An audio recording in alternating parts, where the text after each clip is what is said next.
Alright guys, so I'm going to wrap this one up. Number 3, we're looking at 15% of 80 is 12, and 16% of 80 is 12.8.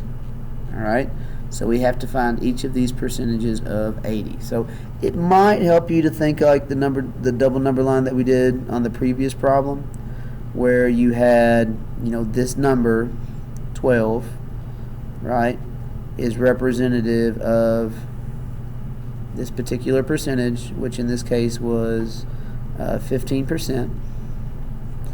And then you had this 1% further up that was equivalent to 12.8.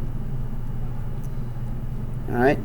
And so if we break down this section into 10 parts, okay, so 1, 2, 3, 4, 5, 6, 7, 8, 9, 10.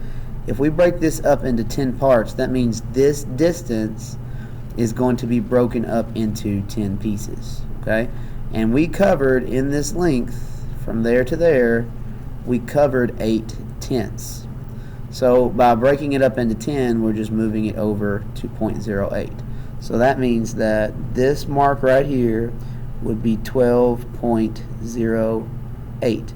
And by the time I get all the way up here, I would cover, a full 8/10 by adding 800ths each time. 800ths times 10 would get me up to that.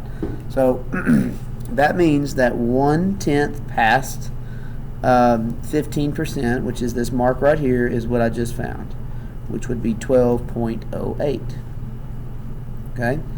And the seventh one, okay, the 1, 2, 3, 4, 5, 6, the seventh one would be 8 times 7, which we know is 56. So it would just be 12.56. That would be right here, and it would be 12.56.